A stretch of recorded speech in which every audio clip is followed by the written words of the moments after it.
দাদা ভাল track pant হ'ব নেকি? হ'ব। কি দাম দাদা এগুলা? এভেলেবল দাদা প্ৰাইচ হ'ব 500। আচ্ছা খাবা স্পৰ্টিং আছে না মানে জিমত যাব পাৰা? আছে আছে। এই জিমত যাবা নেকি? ক'ত জিমত যাবা? আমাৰ থমথমাৰে জিমটো। ক'ত ধমধমাত জিম হৈছে? থমথমাত নতুনকে জিম এটা অপেনিং হৈছেতো। কোনখিনি দি? ফিট লাইফ জিম আৰু এই জিমটো হৈছে আমাৰ মহিনা ৰোডৰ সন্মুখে দিয়ে এইটো বিল্ডিং দেখছি না একদম মেইন ৰাস্তাৰ কাষতে। দেৰি নকৰি ফিট লাইফ জিমত ফিট হবাৰ কাৰণে ময়ো আহি গেলো আৰু এইটো হৈছে একদম মাল্টি জিম। এনেকুৱা জিম আমাৰ এই অঞ্চলত এইটোৱে প্ৰথম।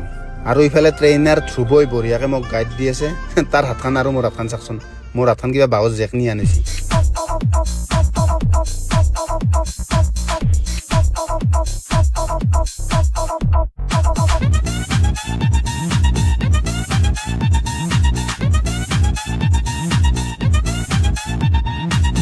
জিম কৰিলে যি বডি আহিব, বডি অহাৰ কাৰণে জিম কৰিম সেনেকুৱা নহয়, কিন্তু জিম কৰিলে এটা বস্তু দেহাটো পাতলা হৈ থাকে, ভাল লাগি থাকে, বেমাৰ আজাৰৰ পৰা দূৰত থাকিব পাৰি। আৰু এইটো হৈছে ইউনিচেক্স জিম, ইয়াতে ল'ৰা ছোৱালী সকলো আহিব পাৰে। আৰু ভাল খবৰটো হৈছে ছোৱালীৰ কাৰণে এডমিশ্যন ফ্ৰী আৰু ল'ৰাৰ এডমিশ্যন ফিজ হ'ল 1000 আৰু মান্থলি হ'ল 500। তো ময়োতো আহিম এইটো জিমত থমথমাত, যিহেতু মাল্টি জিম এটা হৈছে। তো আপোনালোকো আহিব, সকলোকে লগ পাম।